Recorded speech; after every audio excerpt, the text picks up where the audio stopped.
Welcome back to the Fourth Way Podcast. Today we are continuing our discussion on nonviolent action.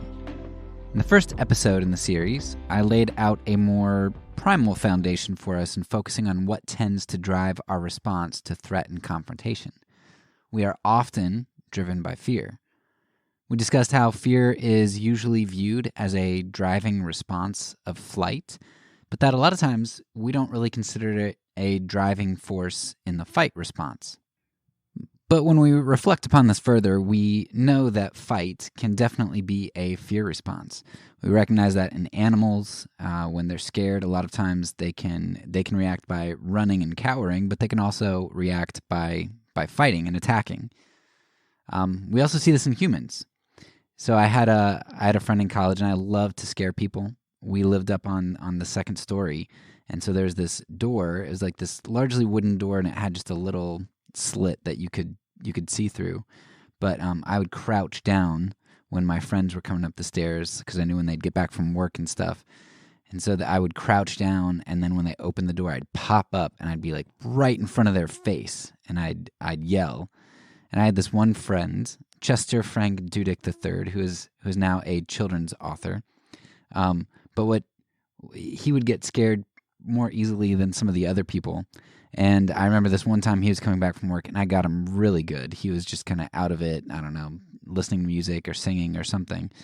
And when I popped up, his face looked so scared, and he kind of reeled back a little bit, but he immediately stuck out his hand and just, he stopped himself from punching me, but he slapped me in the face. And it was his natural reaction from being scared. He just slapped me in the face. It was hilarious. But fighting can definitely be a natural response to fear. And I think you can extrapolate that out further. You can extend it. When it's fear in the moment, like it was for my friend, or maybe for dogs or some animal that's fearful. But we could extend that out to being fearful for one's future, being fearful for one's children. So it's not necessarily even just a momentary thing. Fear causes us to be willing to do violence to others.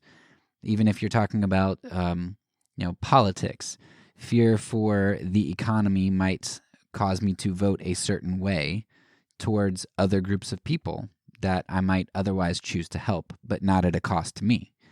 So fear is a driving force against violence, whether that's violence of going and shooting somebody or going to war, or whether that's other sorts of violence that we do in our society. Fear is at the root of a lot of action. We also discussed what the opposite to fear-driven response might be. And as the fourth way, we here determine that this response tends to be self-sacrifice, as opposed to the sacrifice of others. To choose sacrifice, or a willingness to sacrifice, is to count one's life as lost and to face fear head-on without weapons. And it's seeking the good not only of oneself, but of others. Now, don't get me wrong. If you don't have to sacrifice, if you don't have to die in a particular situation, that's ideal, and the nonviolent person doesn't want to offer themselves up as some human sacrifice. That's not the end goal. But there's a willingness to have that occur in the process of doing what is the most loving. So we are willing to make ourselves vulnerable. As Christians, the reason behind this is more than an attempt to be pragmatic, though we can discuss how it is pragmatic a lot of times, but it's a response which is driven for those who are nonviolent Christians, it's driven by enemy love, and ultimately love for our Savior, but because our Savior shows us what love truly is, it drives us to have enemy love as well. We will make ourselves vulnerable and be willing to sacrifice because we love our enemies as Christ has loved us when we were his enemies, and we refuse to seek our ends using means which intend to harm others. Now, in my experience, a lot of people tend to be dismissive in the conversation up to this point. It doesn't matter if you're a Christian or a non-Christian, you likely don't care about the moral rationale behind nonviolent action. Logic, morality, and history don't matter too much to people when discussing weighty issues of life and death. And sadly, that's even true of Christians. We might say that we like morality, but honestly, we're pretty dismissive of morality that doesn't work out too well for us. And you can go back and hear me talk about that through the seasons, particularly in the consequentialist season. But we turn things into metaphors and we make things easy that we don't like. And the sins that we tend to be the most critical of are the sins that we don't really ever have to worry about experiencing ourselves as our group. That's why you'll never hear gluttony preached about, or rarely ever, even though that's one of the 7 deadly sins. But you will hear something like socialism railed against by conservative Christians. Anyway, I can get on rabbit trails and go off on that too easily, but that's not the point here. Ultimately, people want to know what works. That's the point. And let's be honest, taking up arms to fight an aggressor seems like it would be a lot more effective than showing up in the public square, vulnerable and without any weapons. So, we are going to get into the practicality of nonviolence right now in this episode. However, I do have to preface this by saying it's a bittersweet moment for me, because if you've listened to Season 2, you understand that I despise consequentialism. I despise this idea of the ends justifying the means. And that's such a common ethic in our society, and even and especially among Christians who tout moral objectivity. I mean, it's just a problem everywhere. We Christians say that we don't adhere to consequentialism, but functionally, we do. We do all over the place. So I recognize that the danger of doing a season like this is that it might be divorced from biblical and moral grounding. Any non-Christian could listen to this series and simply be convinced that non-violent methods work without any need for Jesus. And while I think that would still be a great result, and it would make for a better world than where people go around killing each other to resolve problems, it would be missing quite a lot, like the deep grounding of enemy love, which makes nonviolence not only a practical strategy, but a compelling one and a moral one. That's what gives it its moral objectivity, or it's at its core, this idea of love. So in this series, and especially in this episode, I absolutely don't want to be heard as saying that nonviolence is right because it works. That's not how objective morality works. If nonviolence is the morally right way, then it ought to be implemented whether it works or not. But here's the thing. So at the same time that I am not a consequentialist, and I think that's a huge problem for Christian ethics, at the same time, I believe that God created the world to function properly and in accordance with his character and will. So it makes sense to me that living a life of sin tends to bear out its own natural consequences apart from any direct, divine, or governmental intervention. Sin just naturally leads to death. Adultery, promiscuity, anger, and all of those other sins tend to lead towards broken lives, diseases, whether that's STDs or heart disease or other stress-related issues. A sinful life, or a life not lived morally or appropriately, tends to lead towards more turmoil. And that's not a health and wealth gospel, like if you just do the right thing, everything's going to go well. Of course not. But in a world that a good God created, not adhering to the types of things that align with his character tend to not produce good results. So in such a world where a loving God created everything, its laws and all the matter and everything, I would imagine that something like nonviolence would prove itself to be better functionally, pragmatically. Now notice that I am not saying nonviolence is good because it works. I've said that like 3 times already, but I need to say it over and over again. Nonviolence would not be good just because it worked, but rather we'd be saying that nonviolence works because it's good, and the world that God created was good and works accordingly. I believe it was Martin Luther King Jr. who said something to the extent of like, justice is woven into the fabric of the universe, or something like that. And that's kind of what I'm saying here. God is a good God, and things tend towards correction. So Israel, when they are living lives of absolute immorality and idolatry, they get conquered and taken into captivity. God's universe has a way of eventually punishing the wicked, even if God doesn't do that directly by his hands. The laws of nature, the laws of objective morality, tend to work that out in and of themselves. So if we find out that nonviolence is very practical, that shouldn't be shocking to us when we think about it, as Christians anyway. Though I know that that will be shocking to a lot of people who are just starting down this path of nonviolence, because it seems counterintuitive. So even though I'm a little bit hesitant about this season, because I know that somebody out there, more than one somebody out there, is going to misunderstand or misquote me, I'm also excited about it because if you don't take it out of context, this is a beautiful thing that I think points to the wonder of a good God, and specifically to the wonder and beauty and love of a God who himself is nonviolent love, as depicted on the cross. And this is the gospel. We love him because he first loved us when we were his enemies. So with the gospel in view, let's go ahead and start digging into the discussion of how nonviolent action might work. In this episode, we are going to look at the theory behind nonviolence, and then in the following episodes, we'll explore various nonviolent actions from the past and do some assessing, different assessments for them. For this episode, the main text I'm going to draw from is called Why Civil Resistance Works. Now, there are a lot of very good books out there, some other books, which dig into the functionality of nonviolent action. Two big names in this are going to be Walter Wink and Gene Sharp, and a lot of people in the nonviolent community know them. Wink is going to give you a specifically Christian perspective, whereas Sharp digs a lot more into the mechanisms of nonviolence. Ron Sider has also written at least one or two works which are more digestible.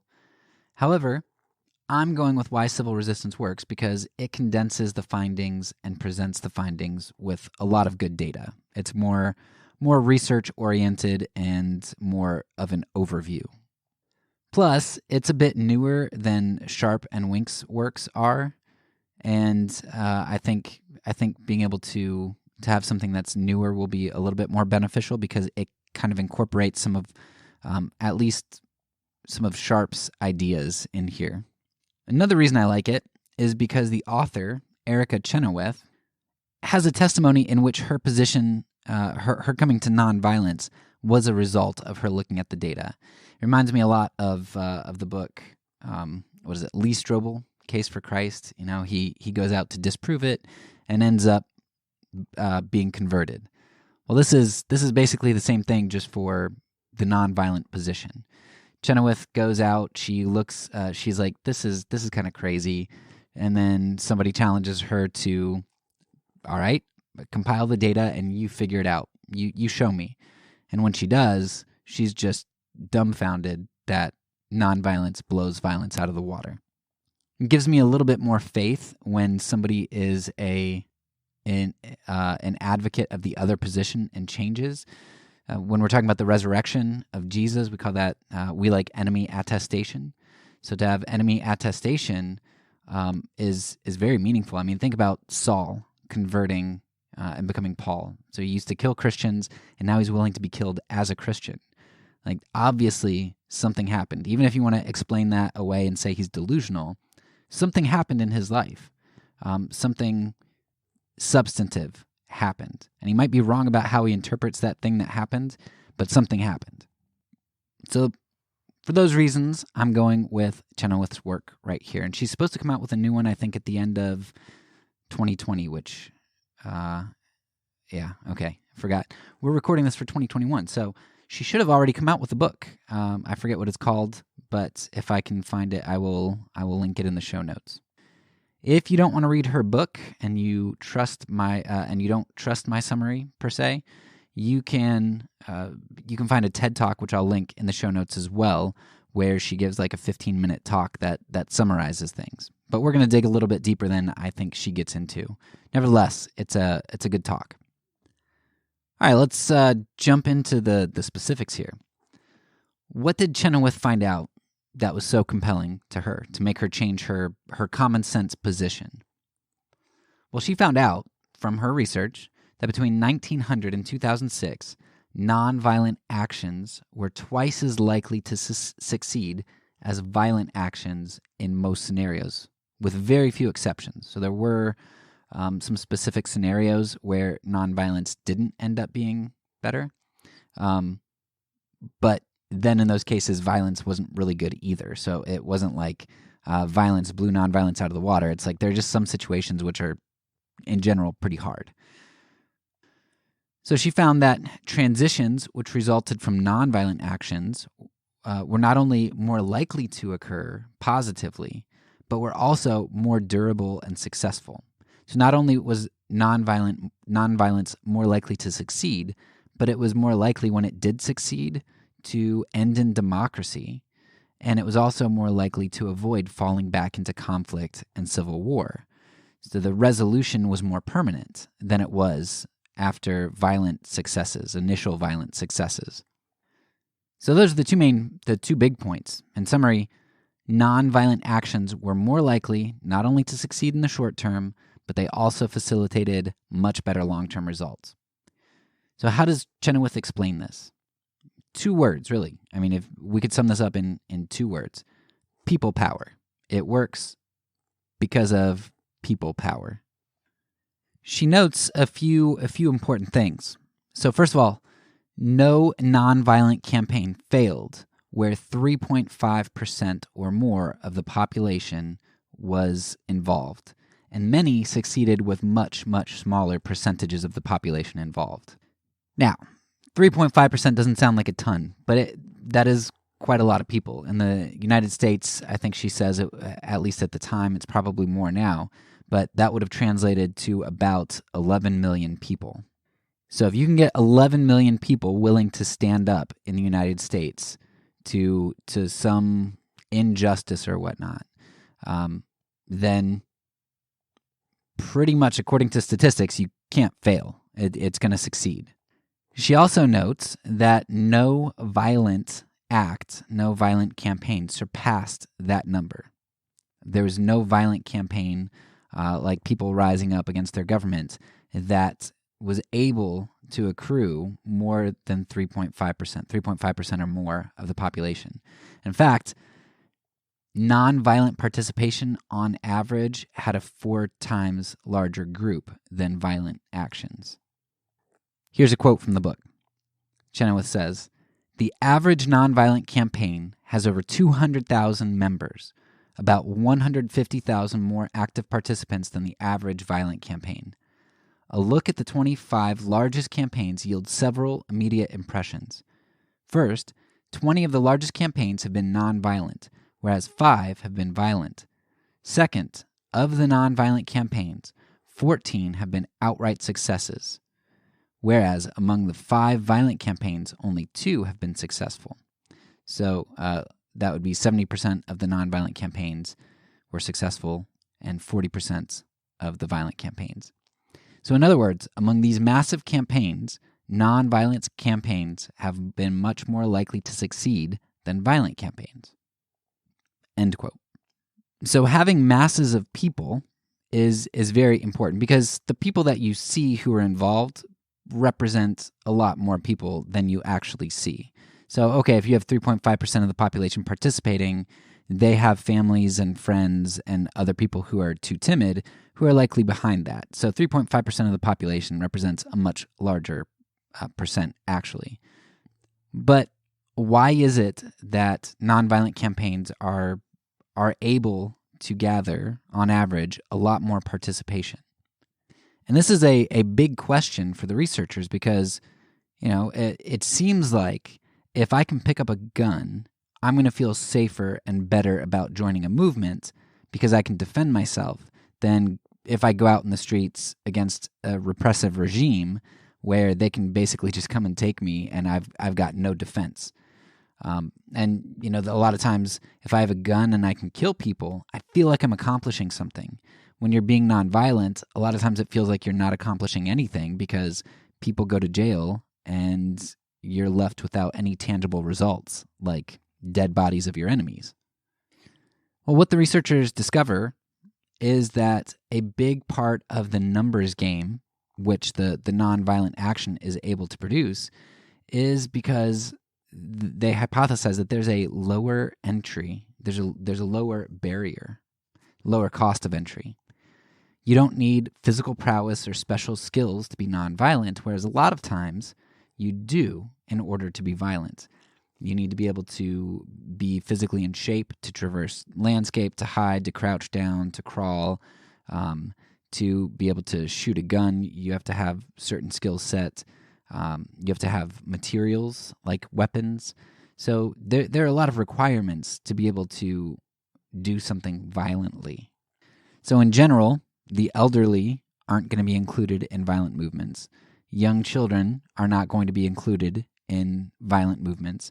And a lot of women, especially mothers who have children to take care of, are not going to be included in violent movements. Essentially what you have is in violent movements, you limit your participation to essentially healthy 15 to 50-year-olds, something like that. That's largely your participation, and they're all going to be males, or most of them. So 15 to 50-year-old males who are able-bodied. Nonviolent campaigns, which you see in a lot of different campaigns, the civil rights comes to mind immediately, where you had the children come out and march. But nonviolent campaigns, you've got people from all over the spectrum: male, female, young, old, able-bodied, wheelchairs, crutches. It doesn't matter. Anybody can participate, and you don't need certain materials to be able to do so. And this diverse representation is important, not only so you can get more people involved and have a larger presence, but because when you start to get different rungs of society, the tendrils of nonviolence start to weave into the depths of society. So you get a broader swath of people represented in a nonviolent movement, but then you're also going to be able to have more of an impact in society. So if you get shopkeepers and bankers, and like when you start going across the class spectrum, that's going to be important if you're going to do economic sorts of actions and actions which are going to apply pressure to the state. So when you have shopkeepers, utility workers, factory workers, and bankers start rubbing shoulders, not only does that solidarity produce a lot of cohesion and meaning in their minds, but it also impacts how the state functions. And that combination is emotionally and practically scary to governments. So in conclusion here, Chenoweth writes the following, quote, "Although it is often operationalized as a state's military and economic capacity, our findings demonstrate that power actually depends on the consent of the civilian population, consent that can be withdrawn and reassigned to more legitimate or more compelling parties." End quote. What Chenoweth writes here makes a lot of sense when you think about it. As Christians, I think we can add to the insight and intuition here. Doesn't it make sense that a willingness to sacrifice our lives without harming another would be more fruitful than using violence to get our way? Doesn't it make sense that a people who love because we were loved while an enemy of God, doesn't it make sense that us doing the same thing might have a similar impact? Doesn't it make sense that this would stop the cyclical violence of the lex talionis, the same cyclical violence Jesus tried to tell us to stop 2,000 years ago? Doesn't it make sense that involving even those who seem like the weakest parts of many societies, like women, children, and the elderly, would create a more powerful movement with communal cohesion? Doesn't it make sense that governments fear those who don't buy into their system in a compelling fashion, and that we serve a savior who was killed by the state for doing the same thing? I mean, nonviolent action is the exact type of thing you'd expect to conclude from reading the New Testament. It just makes sense that it works, because it's seeking not just to get immediate results, but it seeks reconciliation and restoration. It seeks communal betterment, which includes those in the opposition who you're not willing to offer as human sacrifices to the cause. So yeah, believe it or not, nonviolent action works, and for Christians, that should make sense. But I understand at this point that such a thing, such a truth, might still be a little bit intangible, abstract. So I'm looking forward to spending the next 5 to 10 episodes, not sure how many it'll be, but sharing stories about specific nonviolent actions and kind of dissecting them along some of the thoughts that we've mentioned here so far in our season. And until then, let me close with the parting words which I always give that I hope ring truer today at the end of this episode. Because you should realize at the end of this episode that saying peace must involve doing peace. Because it's in doing peace that not only are we moving with the fabric of the cosmos as God, a good God, has created it, but it's also how we love like our Savior did, and it's how we restore things rather than perpetuate cyclical violence. We don't seek peace when we seek to take the life of another. So let me close with these words, a benediction of sorts. That's all for now, so peace. And because I'm a pacifist, when I say it, I mean it.